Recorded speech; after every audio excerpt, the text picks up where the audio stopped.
आज हम यूहन्ना रचित सुसमाचार अध्याय 6 का अध्ययन करेंगे। इन बातों के बाद यीशु गलील की झील अर्थात तिबिरियास की झील के पार गया और एक बड़ी भीड़ उसके पीछे हो ली, क्योंकि जो आश्चर्यकर्म वह बीमारों पर दिखाता था वे उनको देखते थे। तब यीशु पहाड़ पर चढ़कर अपने चेलों के साथ वहां बैठ गया। यहूदियों के फसह का पर्व निकट था। जब यीशु ने अपनी आंखें उठाकर एक बड़ी भीड़ को अपने पास आते देखा तो फिलिप उससे कहा, हम इनके भोजन के लिए कहां से रोटी मोल लाए। उसने यह बात उसे परखने के लिए कही, क्योंकि वह आप जानता था कि वह क्या करेगा। फिलिपुस ने उसको उत्तर दिया, 200 दिनार की रोटी भी उनके लिए पूरी न होगी कि उनमें से हर एक को थोड़ी थोड़ी मिल जाए। उसके चेलों में से शमौन पतरस के भाई अंद्रियास ने उससे कहा, यहाँ एक लड़का है जिसके पास जौ की 5 रोटी और 2 मछलियां हैं, परंतु इतने लोगों के लिए वे क्या है। यीशु ने कहा, लोगों को बैठा दो। उस जगह बहुत घास थी। तब लोग, जिनमें पुरुषों की संख्या लगभग 5,000 की थी, बैठ गए। तब यीशु ने रोटियां ली और धन्यवाद करके बैठने वालों को बांट दी, और वैसे ही मछलियों में से जितनी वे चाहते थे बांट दिया। जब वे खाकर तृप्त हो गए तो उसने अपने चेलों से कहा, बचे हुए टुकड़े बटोर लो कि कुछ फेंका न जाए। अतः उन्होंने बटोरा, और जो कि 5 रोटियों के टुकड़ों से जो खाने वालों से बच रहे थे 12 टोकरियां भरी। तब जो आश्चर्य कर्म उसने कर दिखाया उसे वे लोग देखकर कहने लगे, वह भविष्यद्वक्ता जो जगत में आने वाला था निश्चय यही है। यीशु यह जानकर कि वे मुझे राजा बनाने के लिए पकड़ना चाहते हैं, फिर पहाड़ पर अकेला चला गया। इन वचनों में जब हमने देखा कि प्रभु ने फिलिपुस से एक सवाल पूछा। जब प्रभु यीशु ने यह प्रश्न पूछा तो वह अपनी जानकारी बढ़ाने के उद्देश्य से नहीं, लेकिन दूसरों को सिखाने के लिए पूछ रहे थे। वह उत्तर जानते थे, लेकिन फिलिपुस उत्तर नहीं जानता था। प्रभु फिलिपुस को एक अनमोल पाठ पढ़ा रहे थे और उसके विश्वास को परखना चाहते थे। प्रभु यीशु आप जानते थे कि वह इस भीड़ को भोजन कराने के लिए एक आश्चर्य कर्म करेंगे, लेकिन क्या फिलिपुस को यह बोध था कि प्रभु ऐसा कर सकते हैं? फिलिपुस का विश्वास बड़ा था या छोटा, ये प्रभु देख रहे थे। आज हमारे जीवन में भी हम अगर कोई बड़ी परेशानियों को देखते हैं और अगर हम सोचते हैं कि हम इसे कैसे निपटेंगे, तो प्रभु हमें देख के सोच रहे होंगे कि हमारा विश्वास कैसा है प्रभु के ऊपर। क्या हमारा विश्वास बड़ा है कि प्रभु कितनी भी परेशानियां क्यों ना आए, आप हमारे साथ हो और आप इससे निपटने के लिए हिम्मत दोगे, बल दोगे और रास्ता भी निकालोगे। यह स्पष्ट है कि फिलिपुस के विश्वास का कद नहीं बढ़ा। उसने जल्दी जल्दी हिसाब लगाया और इस निष्कर्ष पर पहुंच गया कि 200 दिनार की रोटी भी हर एक को थोड़ी थोड़ी देने पर भी पर्याप्त नहीं होगी। हमें यह मालूम नहीं कि उन दिनों में 200 दिनार में कितनी रोटियां खरीदी जा सकती थी, लेकिन अवश्य ही यह उन दिनों में बहुत बड़ी रकम रही होगी। 1 दिनार एक मजदूर की 1 दिन की मजदूरी हुआ करती थी, तो 200 दिनार लगभग एक इंसान की 6 महीने से भी ज्यादा की कमाई हो सकती है। अंद्रियास शमौन पतरस का भाई था। वे बेतसैदा के पास गलील की झील की छोर पर रहते थे। अंद्रियास का भी यही मानना था कि इतनी बड़ी भीड़ को भोजन कराना कठिन काम है। उसका ध्यान एक छोटे लड़के की ओर गया जिसके पास जौ की 5 रोटी और 2 मछलियां थी, लेकिन उसे लगा कि इतने लोगों की भूख को इतने कम भोजन से तृप्त करने का प्रयास करना व्यर्थ ही होगा। इस लड़के के पास बहुत अधिक नहीं था, लेकिन वह इसे प्रभु यीशु को देने के लिए तैयार था। उसकी इस भलाई के परिणाम स्वरूप इस कहानी का वर्णन चारों सुसमाचारों में किया गया है। उसने कोई बहुत ज्यादा या बहुत बड़ा काम नहीं किया, लेकिन कम भी बहुत होता है अगर उसमें परमेश्वर है। और ये लड़का सारे संसार में प्रसिद्ध हो गया। लोगों को बैठाकर प्रभु यीशु ने उनकी सुविधा का ध्यान रखा। ध्यान दे कि उसने एक ऐसे स्थान को चुना जहां बहुत घास थी। उस क्षेत्र में ऐसा स्थान ढूंढ पाना असामान्य बात थी। लेकिन प्रभु ने इस बात का ध्यान रखा कि भीड़ एक साफ सुथरे और सुहावने स्थान पर बैठकर भोजन करे। जैसा कि लिखा हुआ है कि लोगों की संख्या हजारों में थी। मतलब इसका मतलब यह हुआ कि इसके अतिरिक्त, मतलब 5,000 पुरुषों से अतिरिक्त बच्चे भी बड़ी संख्या में और स्त्रियां भी थी। 5,000 की संख्या का उल्लेख इस बात की ओर संकेत कर रहा है कि कुछ ही देर में कितना महान आश्चर्यकर्म होने पर था। प्रभु यीशु ने रोटियां ली और उनके लिए धन्यवाद किया। भोजन में शामिल होने से पहले या उसे बांटने से पहले अगर खुद प्रभु ने धन्यवाद दिया, तो फिर हमें ऐसा करने की इससे ज्यादा आवश्यकता क्यों न होगी। इसके बाद उसने बैठने वालों को भोजन बांट दिया। इसमें हमारे लिए एक वास्तविक शिक्षा पाई जाती है। प्रभु यीशु ने ये सारा काम अकेले नहीं किया, उन्होंने दूसरों को भी सेवा के इस काम में शामिल किया। किसी ने ये बिल्कुल ठीक कहा है कि आप जितना कर सकते हैं उतना करें, मैं जितना कर सकता हूं मैं उतना करूंगा, और प्रभु वह करेंगे जो हम नहीं कर सकते। जब प्रभु यीशु ने बैठने वालों को रोटी बांटी, तब यह अद्भुत रीति से कई गुना बढ़ गई। जिस समय यह आश्चर्यकर्म हुआ उसका ठीक ठीक समय नहीं बताया गया है, लेकिन हम यह जानते हैं कि आश्चर्यजनक रीति से ये 5 रोटी और 2 मछलियां प्रभु के हाथ में आकर इतनी पर्याप्त हो गई कि यह बड़ी भीड़ इससे तृप्त हो गई। चेले बैठने वालों को रोटी और मछलियां बांटते गए।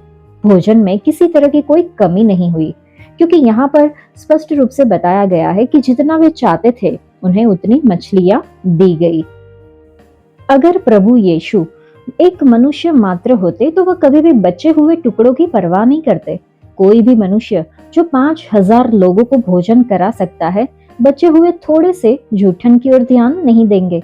लेकिन प्रभु यीशु परमेश्वर है और परमेश्वर अपनी आशीषों को बर्बाद नहीं होने देते। वह नहीं चाहते कि हम उन बहुमूल्य वस्तुओं का अपव्यय करें जिन्हें उन्होंने हमें दिया है, और इसलिए उन्होंने इसका ध्यान रखते हुए यह निर्देश दिया कि बचे हुए टुकड़ों को एकत्रित कर लिया जाए ताकि कुछ फेंका ना जाए। प्रभु यीशु के आश्चर्य कर्म के परिणाम स्वरूप लोग उसे राजा बनाने के लिए बात करने लगे। अगर प्रभु यीशु सिर्फ मनुष्य ही होते तो वह तुरंत ही उनकी बात मान लेते। मनुष्य ऊपर उठने के लिए और प्रतिष्ठा का स्थान प्राप्त करने के लिए बहुत ही उतावली करता है, लेकिन प्रभु यीशु इस प्रकार की व्यर्थता और घमंड के आकर्षणों से प्रभावित नहीं हुए। वह यह जानते थे कि वह इस संसार में पापियों के बदले क्रूस पर मरने को आए थे। वह ऐसा कुछ भी नहीं करेंगे कि उसके इस उद्देश्य को पूरा करने के मार्ग में कोई बाधा आए। वह सिंहासन पर तब तक नहीं बैठेंगे जब तक वह बलिदान की वेदी पर चढ़ न जाए। उसे महिमा पाने से पहले दुख उठाना, अपना खून बहाना और मरना आवश्यक था। वचन 16 से जब हम आगे पढ़ते हैं तो लिखा है, जब संध्या हुई तो उसके चेले झील के किनारे गए और नाव पर चढ़कर झील के पार कफरनहूम को जाने लगे। उस समय अंधेरा हो गया था और यीशु अभी तक उनके पास नहीं आए थे। आंधी के कारण झील में लहरें उठने लगी। जब वे खेते खेते 3-4 मील के लगभग निकल गए तो उन्होंने यीशु को झील पर चलते और नाव के निकट आते देखा और डर गए, परंतु उसने उनसे कहा, मैं हूँ, डरो मत। अतः वे उसे नाव पर चढ़ा लेने के लिए तैयार हुए और तुरंत वह नाव उस स्थान पर जा पहुंची जहां वे जा रहे थे। दूसरे दिन उस भीड़ ने जो झील के पार खड़ी थी यह देखा कि यहाँ एक को छोड़ और कोई नाव न थी, और यीशु अपने चेलों के साथ उस नाव पर नहीं चढ़ा था, परंतु केवल उसके चेले ही गए थे। तब अन्य नावें तिबिरियास से उस जगह के निकट आई जहां उन्होंने प्रभु के धन्यवाद करने के बाद रोटी खाई थी। इसलिए जब भीड़ ने देखा कि यहाँ न यीशु है और न उसके चेले, तो वे भी नाव पर चढ़ के यीशु को ढूंढते हुए कफरनहूम पहुंचे। इन वचनों में हमने यीशु का पानी पे चलना और लोगों का यीशु को ढूंढने के बारे में देखा। यीशु के पानी पर चलने के आश्चर्य कर्म ने चेलों को परमेश्वर के 2 आश्चर्य कर्मों की याद दिलाई होगी जो उसने पहले किए थे। उत्पत्ति की पुस्तक अध्याय 1 में वचन 1 से 13 में जब हम देखते हैं तो सृष्टि के गहरे जल पर नियंत्रण। और निर्गमन की पुस्तक अध्याय 14 में वचन 21 से 31 में जब हम देखते हैं तो इस्राएलियों को उस समय बचाना जब लाल समुद्र को 2 भागों में बांट दिया गया था। वचन 25 से आगे जब हम पढ़ते हैं तो लिखा है, झील के पार जब वे उससे मिले तो कहा, हे रब्बी, तू यहाँ कब आया? यीशु ने उन्हें उत्तर दिया, मैं तुमसे सच सच कहता हूँ, तुम मुझे इसलिए नहीं ढूंढते हो कि तुमने आश्चर्य कर्म देखे, परंतु इसलिए कि तुम रोटियां खाकर तृप्त हुए।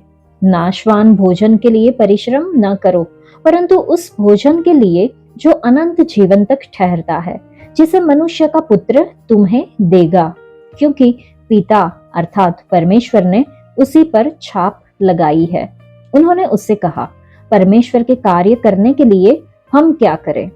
यीशु ने उन्हें उत्तर दिया, परमेश्वर का कार्य यह है कि तुम उस पर जिसे उसने भेजा है विश्वास करो। तब उन्होंने उससे कहा, फिर तू कौन सा चिन्ह दिखाता है कि हम उसे देखकर तेरा विश्वास करें? तू कौन सा काम दिखाता है? हमारे बाप दादों ने जंगल में मन्ना खाया, जैसा लिखा है, उसने उन्हें खाने के लिए स्वर्ग से रोटी दी। यीशु ने उनसे कहा, मैं तुमसे सच सच कहता हूँ कि मूसा ने तुम्हें वह रोटी स्वर्ग से न दी, परंतु मेरा पिता तुम्हें सच्ची रोटी स्वर्ग से देता है, क्योंकि परमेश्वर की रोटी वही है जो स्वर्ग से उतरकर जगत को जीवन देती है। तब उन्होंने उससे कहा, हे प्रभु, यह रोटी हमें सर्वदा दिया कर। यीशु ने उनसे कहा, जीवन की रोटी मैं हूँ, जो मेरे पास आता है वह कभी भूखा न होगा, और जो मुझ पर विश्वास करता है वह कभी प्यासा न होगा। परंतु मैंने तुमसे कहा था कि तुमने मुझे देख भी लिया है तो भी विश्वास नहीं करते। जो कुछ पिता मुझे देता है वह सब मेरे पास आएगा, और जो कोई मेरे पास आएगा उसे मैं कभी न निकालूंगा, क्योंकि मैं अपनी इच्छा नहीं वरन अपने भेजने वाले की इच्छा पूरी करने के लिए स्वर्ग से उतरा हूँ। और मेरे भेजने वाले की इच्छा यह है कि जो कुछ उसने मुझे दिया है उसमें से मैं कुछ ना खोऊं, परंतु उसे अंतिम दिन फिर जिला उठाऊं। क्योंकि मेरे पिता की इच्छा यह है कि जो कोई पुत्र को देखे और उस पर विश्वास करे वह अनंत जीवन पाए, और मैं उसे अंतिम दिन फिर जिला उठाऊंगा। इसलिए यहूदी उस पर कुड़कुड़ाने लगे, क्योंकि उसने कहा था, जो रोटी स्वर्ग से उतरी वह मैं हूँ। और उन्होंने कहा, क्या यह यूसुफ का पुत्र यीशु नहीं, जिसके माता पिता को हम जानते हैं? तो वह कैसे कहता है कि मैं स्वर्ग से उतरा हूँ? यीशु ने उनको उत्तर दिया, आपस में मत कुड़कुड़ाओ।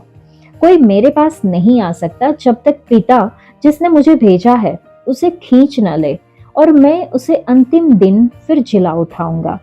भविष्यद्वक्ताओं के लेखों में यह लिखा है, वे सब परमेश्वर की ओर से सिखाए हुए होंगे। जिस किसी ने पिता से सुना और सीखा है वह मेरे पास आता है। यह नहीं कि किसी ने पिता को देखा है, परंतु जो परमेश्वर की ओर से है केवल उसी ने पिता को देखा है। मैं तुमसे सच सच कहता हूँ कि जो कोई विश्वास करता है अनंत जीवन उसी का है। जीवन की रोटी मैं हूँ। तुम्हारे बाप दादों ने जंगल में मन्ना खाया और मर गए। यह वह रोटी है जो स्वर्ग से उतरती है, ताकि मनुष्य उसमें से खाए और न मरे। जीवन की रोटी जो स्वर्ग से उतरी मैं हूँ। यदि कोई इस रोटी में से खाए तो सर्वदा जीवित रहेगा, और जो रोटी मैं जगत के जीवन के लिए दूंगा वह मेरा मांस है। इस पर यहूदी यह कहकर आपस में झगड़ने लगे, ये मनुष्य कैसे हमें अपना मांस खाने को दे सकता है? यीशु ने उनसे कहा, मैं तुमसे सच सच कहता हूँ कि जब तक तुम मनुष्य के पुत्र का मांस न खाओ और उसका लहू न पियो, तुम में जीवन नहीं। जो मेरा मांस खाता और मेरा लहू पीता है अनंत जीवन उसी का है, और मैं उसे अंतिम दिन फिर जिला उठाऊंगा।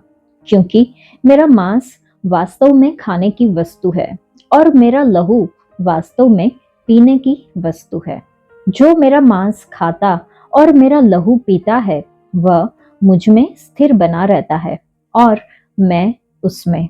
जैसा जीवते पिता ने मुझे भेजा और मैं पिता के कारण जीवित हूँ, वैसा ही वह भी जो मुझे खाएगा मेरे कारण जीवित रहेगा।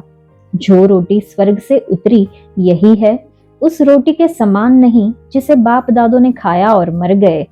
जो कोई यह रोटी खाएगा वह सर्वदा जीवित रहेगा। ये बातें उसने कफरनहुम के एक आराधनालय में उपदेश देते समय कही। इन वचनों में शुरुआत में हमने देखा कि प्रभु यीशु ने उनके प्रश्न का अप्रत्यक्ष उत्तर दिया। उसने यह जान लिया कि वे उसे इसलिए नहीं ढूंढ रहे थे क्योंकि वह मसीह है, परंतु इसलिए क्योंकि उसने उन्हें भोजन दिया था। उन्होंने उसे एक दिन पहले एक महान आश्चर्य कर्म करते हुए देखा था। इसे उन्हें यह विश्वास कर लेना चाहिए था कि वह सचमुच में सृष्टिकर्ता और मसीह है, परंतु उनकी रुचि सिर्फ भोजन में थी। उन्होंने आश्चर्य कर्म के द्वारा रोटियां खाई थी और उनकी भूख तृप्त हो गई थी।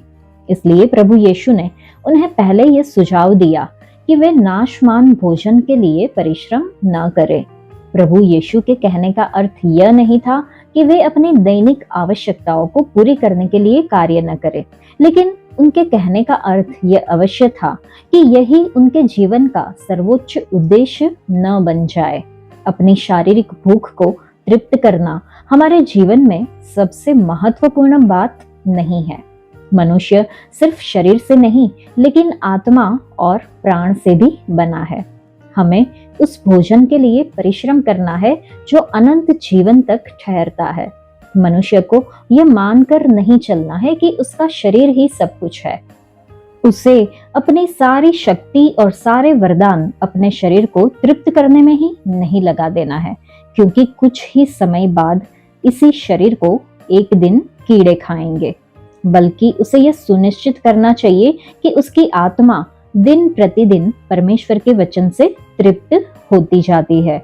मनुष्य केवल रोटी से ही नहीं लेकिन हर एक वचन से जो परमेश्वर के मुख से निकलता है जीवित रहेगा, ऐसा वचन में लिखा है। हमें परमेश्वर के वचन का बेहतर ज्ञान प्राप्त करने के लिए निरंतर अथाह परिश्रम करना चाहिए। जब प्रभु यीशु ने कहा कि पिता अर्थात परमेश्वर ने उसी पर छाप कर दी, तो इसका मतलब है कि परमेश्वर ने उसे भेजा और उसका अनुमोदन भी किया। जब हम अपनी छाप किसी पर लगाते हैं तो उसका मतलब यह है कि हम प्रतिज्ञा करते हैं कि यह सत्य है।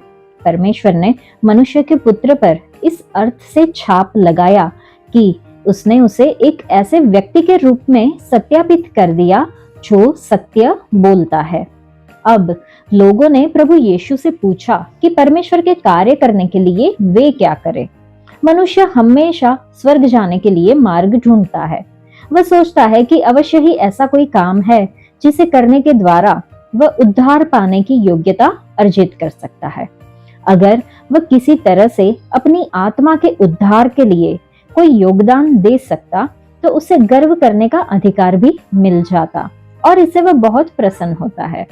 प्रभु यीशु ने उनके पाखंड को पहचान लिया। वे ये जताना चाह रहे थे कि परमेश्वर के लिए कार्य करना चाहते हैं और तो भी वे परमेश्वर के पुत्र के लिए कुछ नहीं करना चाहते थे। प्रभु यीशु ने उन्हें बताया कि सबसे पहले उन्हें उस व्यक्ति को ग्रहण करना आवश्यक है जिसे परमेश्वर ने भेजा है। ऐसी ही स्थिति आज भी है। मनुष्य अच्छे कार्य करने के द्वारा स्वर्ग जाने के लिए मार्ग बनाना चाहता है। उन्हें पहले प्रभु यीशु मसीह पर विश्वास करने की आवश्यकता है। अच्छे कार्यों का क्रम उद्धार से पहले नहीं, उद्धार के बाद आता है। एकमात्र अच्छा कार्य जो एक पापी कर सकता है वह यह है कि वह प्रभु यीशु मसीह को अपने प्रभु और उद्धारकर्ता के रूप में ग्रहण करे। वचन 30 जब हम पढ़ते हैं तो लोगों के हृदय की दुष्टता का एक और प्रमाण मिलता है। एक दिन पहले लोगों ने प्रभु यीशु को 5000 लोगों को 5 रोटी और 2 मछलियों से तृप्त करते हुए देखा था। इसके ठीक अगले ही दिन वे उसके पास आकर उससे कोई ऐसा चिन्ह मांग रहे हैं जिससे उसका दावा प्रमाणित हो सके कि वह परमेश्वर का पुत्र है। अधिकांश अविश्वासियों के समान वे पहले देखना चाहते थे और देख कर ही वे बाद में विश्वास करेंगे कि हम उसे देखकर तेरी प्रतीति करें। लेकिन परमेश्वर का क्रम ऐसा नहीं है। परमेश्वर पापियों से कहते हैं, अगर तुम विश्वास करोगे तब तुम देखोगे। तो पहले विश्वास करना है और बाद में देखना है। पुराना नियम में वापस जाते हुए यहूदियों ने प्रभु यीशु को जंगल में मन्ना के आश्चर्य कर्म का स्मरण दिलाया। वे यह कहना चाह रहे थे कि प्रभु यीशु ने अब तक इस प्रकार का कोई अद्भुत काम नहीं किया है। उन्होंने भजन संहिता में से एक वचन को याद किया जहां लिखा है कि उसने उन्हें खाने के लिए स्वर्ग से रोटी दी। उनके कहने का यह अर्थ था कि मूसा स्वर्ग से रोटी नीचे लाया। प्रभु यीशु उतने महान नहीं है जितना कि मूसा था, क्योंकि उसने उपलब्ध भोजन को सिर्फ बढ़ाने का काम किया। प्रभु यीशु के उत्तर में कम से कम दो बातें पाई जाती है। सबसे पहली बात, मन्ना देने वाला मूसा नहीं लेकिन परमेश्वर था, और मन्ना स्वर्ग से उतरी हुई सच्ची आत्मिक रोटी नहीं थी। मन्ना एक भौतिक भोजन था जो भौतिक शरीर को तृप्त करने के लिए दिया गया था, लेकिन इस जीवन के बाद उसका कोई महत्व नहीं था। प्रभु यीशु यहाँ पर सच्ची, आदर्श और वास्तविक रोटी की बात कर रहे हैं जो पिता स्वर्ग से देते हैं। ये रोटी आत्मा के लिए है, शरीर के लिए नहीं है। मेरा पिता कहकर प्रभु यीशु अपने ईश्वरत्व का दावा करते हैं। प्रभु यीशु ने अपने आप को परमेश्वर की रोटी के रूप में प्रकट किया, जो स्वर्ग से उतरकर आई और जो जीवन देती है। वह परमेश्वर की रोटी की उत्तमता को दर्शा रहा था। मन्ना जीवन नहीं देता, लेकिन सिर्फ भौतिक जीवन का पोषण करता था। ये सारे संसार के लिए नहीं, लेकिन सिर्फ इस्राएलियों के लिए था। सच्ची रोटी स्वर्ग से उतरकर मनुष्य को जीवन देती है, सिर्फ एक राष्ट्र को नहीं, लेकिन सारे जगत को। यहूदी लोग अब तक यह नहीं समझ पाए कि प्रभु यीशु अपने आप को सच्ची रोटी कह रहे हैं, और इसलिए वे उसे रोटी मांगने लगे। वे अब भी भौतिक रोटी के बारे में ही सोच रहे थे। ये दुखद है कि उनके हृदय में कोई सच्चा विश्वास नहीं था। बाद में प्रभु यीशु ने सरल और स्पष्ट शब्दों में सच्चाई को व्यक्त किया कि वह जीवन की रोटी है। जो उसके पास आता है वह हमेशा के लिए भूख तृप्त कर लेने के लिए पर्याप्त भोजन पा लेता है। जो उस पर विश्वास करता है वह अपनी प्यास हमेशा के लिए तृप्त कर लेने के लिए जल पा लेता है। इस वचन में मैं हूं उसकी ओर ध्यान दे और इस बात को स्वीकार करे कि यहाँ पर प्रभु यीशु ये दावा कर रहे हैं कि वह और यहोवा बराबर है। एक पापमय मनुष्य के लिए वचन 35 के बाद अपने लिए कहना मूर्खता होगी।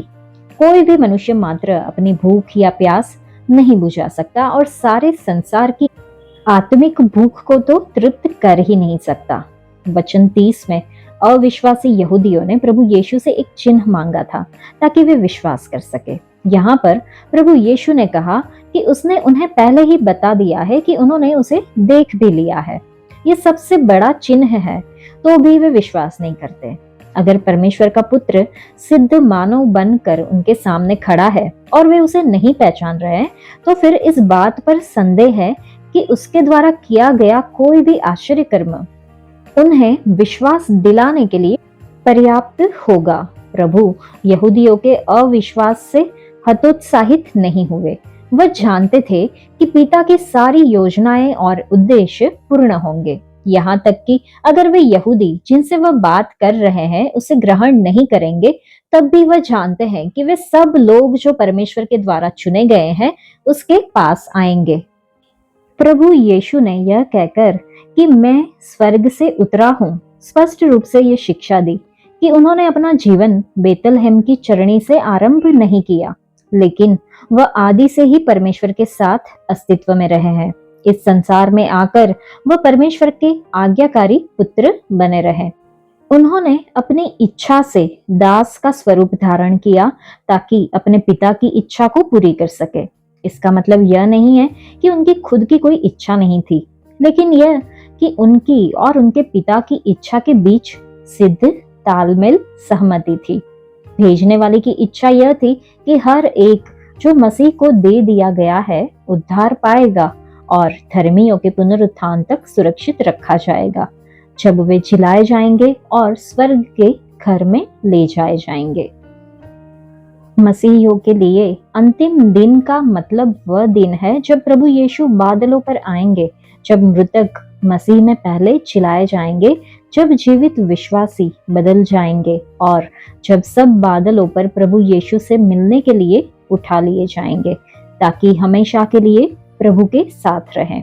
यहूदियों के लिए इसका मतलब यह है कि मसीह का महिमा में आगमन। प्रभु यीशु अब यह समझा रहे हैं कि किस तरह से एक व्यक्ति छुड़ाए हुओं के परिवार का सदस्य बनता है। परमेश्वर की इच्छा यह है कि जो कोई पुत्र को देखे और उस पर विश्वास करे वह अनंत जीवन पाए। पुत्र को देखने का मतलब यहाँ पर उसे भौतिक आंखों से नहीं, लेकिन विश्वास की आंखों से देखना है। एक व्यक्ति को यह देखना या स्वीकार करना जरूरी है कि प्रभु यीशु मसीह परमेश्वर के पुत्र और जगत के उद्धार करता है। साथ ही उसे उन पर विश्वास करना भी आवश्यक है। इसका मतलब यह है कि विश्वास लाने के द्वारा उसे प्रभु यीशु मसीह को अपने व्यक्तिगत उद्धारकर्ता के रूप में ग्रहण करना आवश्यक है। जो भी ऐसा करता है वह वर्तमान में ही अनंत जीवन प्राप्त कर लेता है और साथ ही यह आश्वासन भी प्राप्त करता है कि अंतिम दिन वह जिलाया जाएगा। लोग प्रभु यीशु को ग्रहण करने के लिए अब तक तैयार नहीं हो पाए थे और उस पर कुड़कुड़ाने के द्वारा इस बात को उन्होंने प्रकट भी कर दिया। उसने दावा किया था कि जो रोटी स्वर्ग से उतरी वह मैं हूँ। वे जान गए कि एक बहुत ही महत्वपूर्ण दावा है। स्वर्ग से उतरने का अर्थ है कि वह एक मनुष्य मात्र नहीं है या वह एक महान भविष्यद्वक्ता से बढ़कर है, और इसलिए वे उस पर कुड़कुड़ाने लगे क्योंकि वे उसके वचनों पर विश्वास नहीं करना चाहते थे। वे यह मानकर बैठे थे कि प्रभु यीशु यूसुफ का पुत्र है। यहाँ पर निश्चय ही वे गलत थे। प्रभु यीशु ने कुंवारी मरियम से जन्म लिया था। यूसुफ उसका पिता नहीं था, बल्कि हमारा प्रभु पवित्र आत्मा से गर्भ में आया था। कुंवारी जन्म पर विश्वास न कर पाने के कारण वे अंधकार और अविश्वास की ओर चले गए। ऐसा ही आज भी होता है। जो प्रभु यीशु को परमेश्वर का ऐसा पुत्र मानकर उसे ग्रहण करने से मना कर देते हैं, जिसने इस संसार में एक कुंवारी की कोख से जन्म लिया, वह मसीह के व्यक्तित्व और कार्य से संबंधित सारी सच्चाइयों का इनकार करने के लिए बाध्य हो जाते हैं। प्रभु यीशु ने उनसे कहा कि आपस में मत कुड़कुड़ाओ। यहूदी लोग उसकी गवाही को जितना ज्यादा ठुकराते थे, उसकी शिक्षाएं उनके लिए उतनी ही कठिन हो जाती थी। ज्योति को ठुकराने पर ज्योति से वंचित कर दिया जाता है। वे सुसमाचार को जितना ज्यादा ठुकराते थे, उनके लिए सुसमाचार को ग्रहण करना उतना ही कठिन होता गया। अगर प्रभु के द्वारा बताई जा रही सरल बातों पर वे विश्वास नहीं करते, तो अब वह और अधिक कठिन बातें बताएंगे और वे उसके द्वारा कही जाने वाली बातों से पूरी तरह अज्ञान रहेंगे। वचन 44 को पढ़ के हम समझ सकते हैं कि मनुष्य अपने आप में अत्यंत निराश और असहाय है। उसके पास इतनी सामर्थ्य भी नहीं है कि वह खुद प्रभु यीशु के पास आ सके, जब तक पहले पिता उसके हृदय और जीवन में कार्य करना आरंभ नहीं करते। तब तक मनुष्य को उसके भयानक अपराधों और उद्धारकर्ता की जरूरत का बोध नहीं होता। अनेक लोगों को इस वचन में कुछ कठिनाई दिखती है। वे समझते हैं कि यह वचन यह शिक्षा दे रहा है कि एक मनुष्य उद्धार पाना तो चाहता है, तो भी वह इसे असंभव पाता है। लेकिन ऐसा नहीं है, बल्कि यह वचन सशक्त रीति से यह शिक्षा अवश्य देता है कि परमेश्वर ही वह जन है जिन्होंने पहले हमारे जीवनों में कार्य किया और हमें अपने लिए जीतने के लिए पहल किया। हमारे पास विकल्प है कि हम प्रभु यीशु मसीह को ग्रहण करें या फिर उन्हें ठुकरा दे। लेकिन जब तक परमेश्वर हमारे हृदय से बात नहीं करते, तब तक हमारे भीतर प्रभु को ग्रहण करने की अभिलाषा उत्पन्न ही नहीं हो सकती।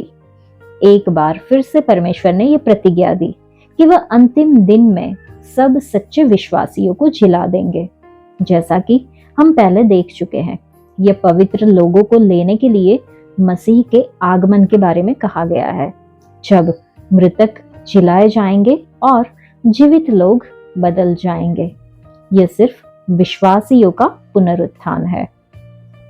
परमेश्वर व्यक्तियों को न सिर्फ चुनते हैं, लेकिन वह उनके लिए कुछ करते भी है। वे अपने बहुमूल्य वचन की शिक्षाओं के द्वारा उनके हृदयों से बात करते हैं। उसके बाद मनुष्य के खुद की इच्छा भी इसमें शामिल होती है, जो परमेश्वर के वचन की शिक्षा का प्रत्युत्तर देते हैं और पिता से सीखते हैं। वे ही मसीह के पास आते हैं। यहाँ पर एक बार फिर से हम परमेश्वर के प्रभुत्व और मनुष्य की इच्छा की दो सच्चाइयों को पवित्र शास्त्र में साथ साथ देखते हैं।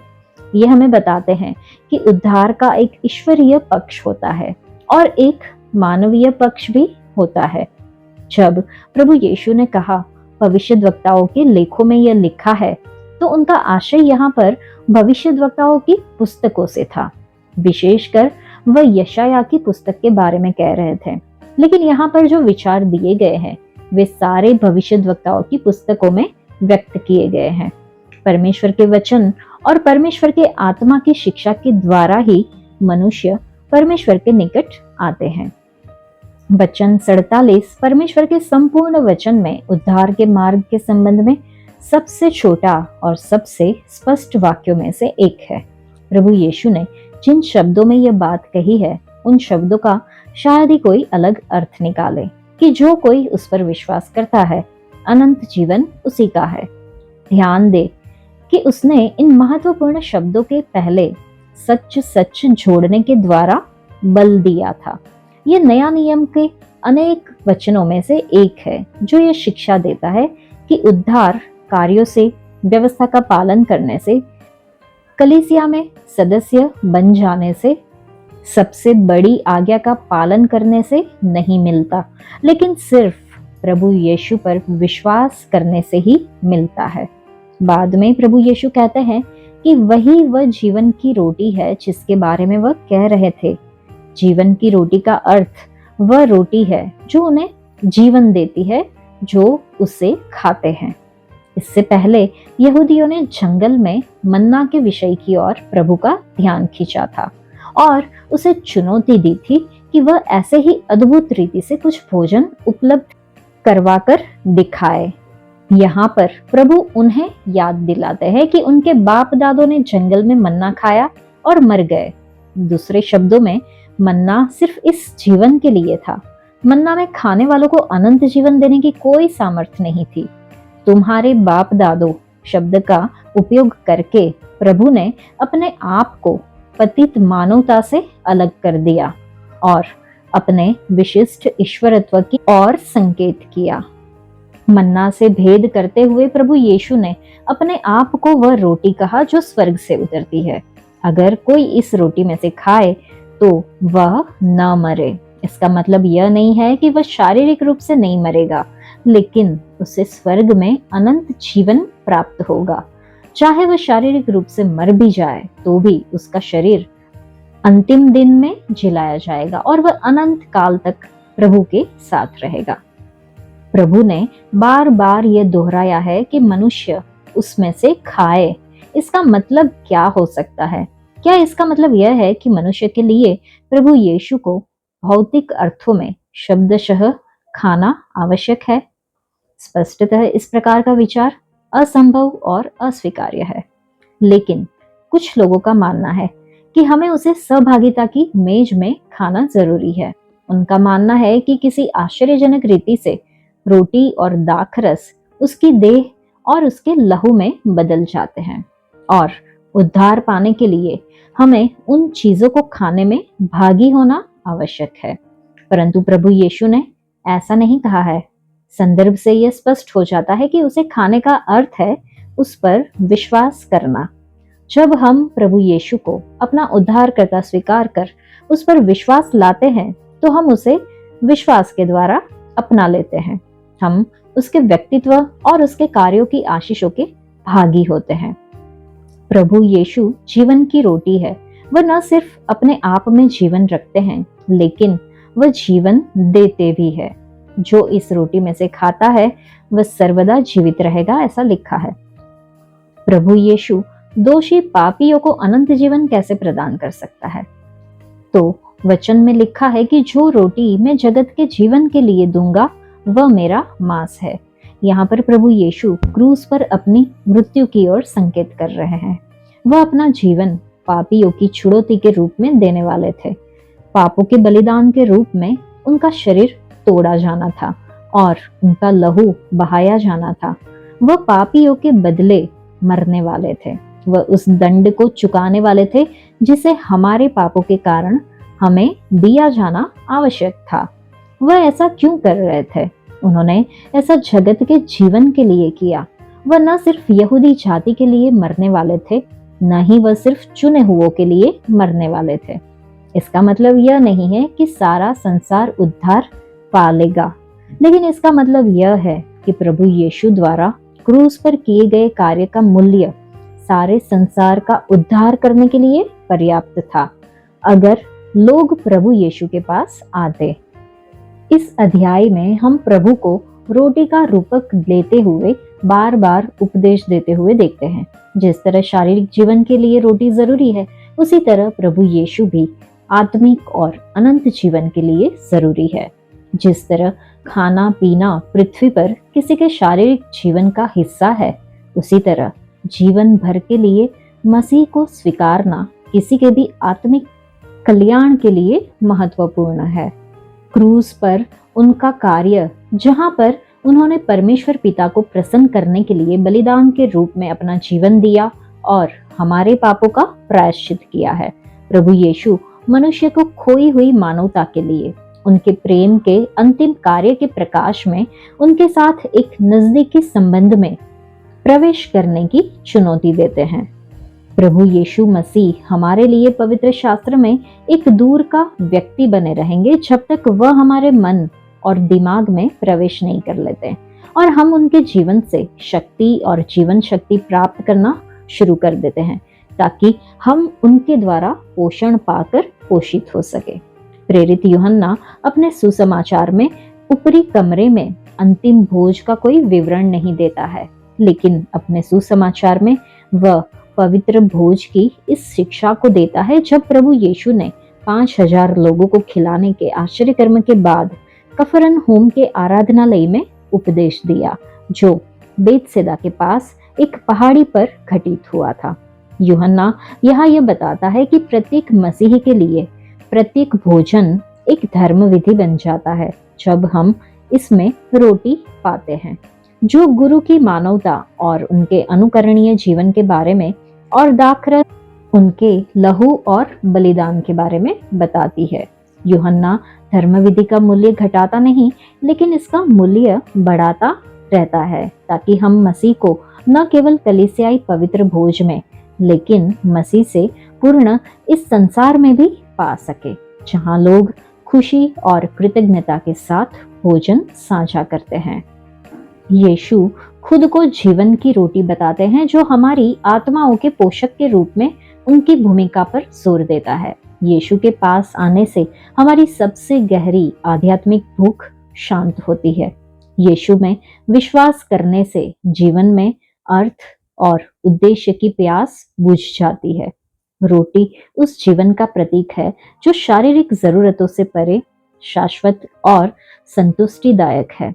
यीशु बिना किसी प्रतिबंध के हर किसी को अपने जीवन के उपहार में भाग लेने के लिए आमंत्रित करते हैं। सच्ची संतुष्टि केवल मसीह में पाई जाती है, न कि सांसारिक खोजों में। यीशु में विश्वास आध्यात्मिक पोषण लाता है, जो हमें परीक्षणों में बनाए रखता है। जीवन की रोटी परमेश्वर के अनुग्रह का प्रतीक है, जो सभी को स्वतंत्र रूप से प्रदान किया जाता है।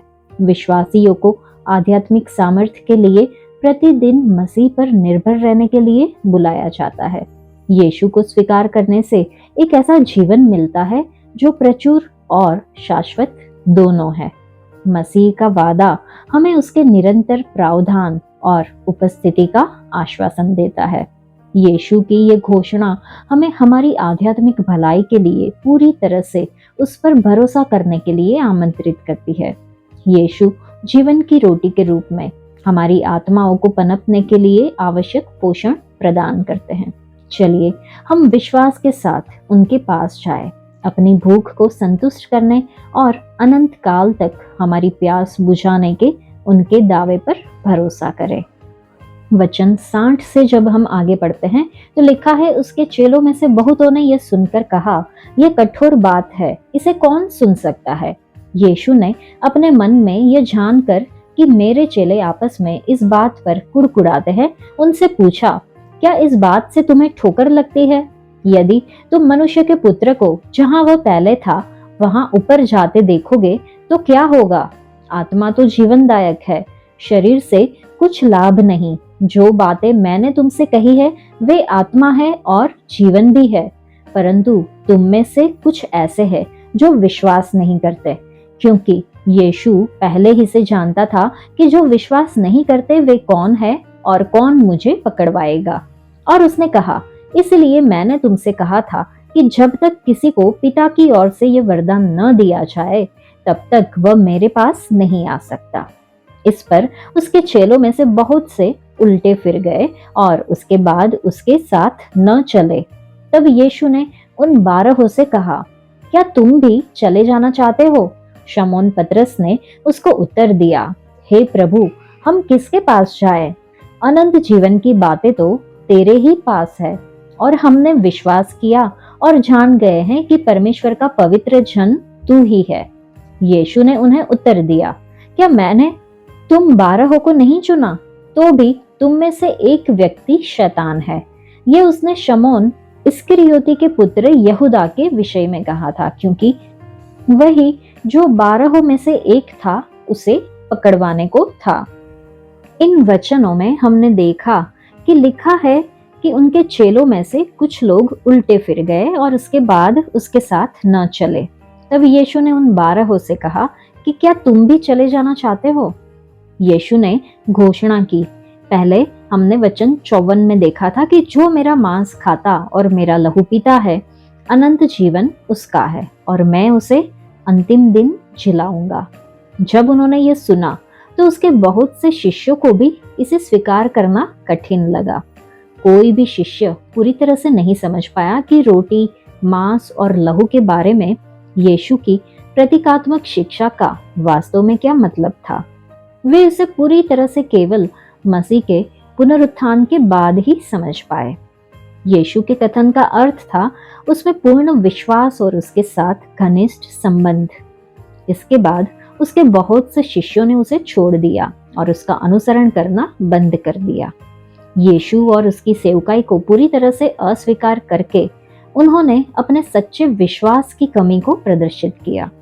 यीशु ने 12 प्रेरितों से पूछा कि क्या वे भी चले जाना चाहते हैं। यीशु ने उन सभी के इरादों की जांच की जो उसके पीछे हो लिए थे, जिनमें 12 चेले भी शामिल थे।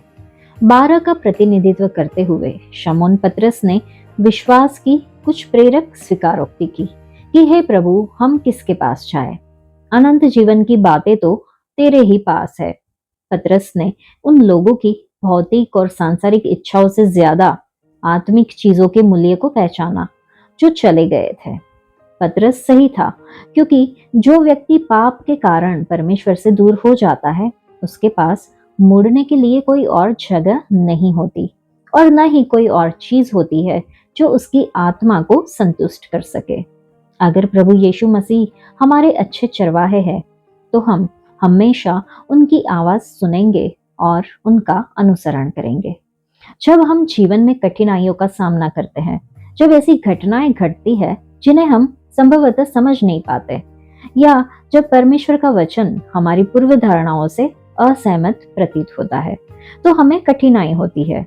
हमें उनके वचन पर अपना पूरा विश्वास रखने का आग्रह किया जाता है, क्योंकि इसमें अनंत जीवन के सभी वादे शामिल है। मत्ती रचित सुसमाचार अध्याय 24 में वचन 35 में लिखा है कि यीशु के वचन कभी नहीं मिटेंगे। इब्रानियों की पत्री पहले अध्याय वचन 3 में हम देखते हैं कि यीशु अपनी सामर्थ्य के वचन से सब कुछ संभालता है। यूहन्ना की पत्री अध्याय 5 वचन 39 में है कि पवित्र शास्त्र यीशु के बारे में गवाही देता है कि उसमें अनंत जीवन है।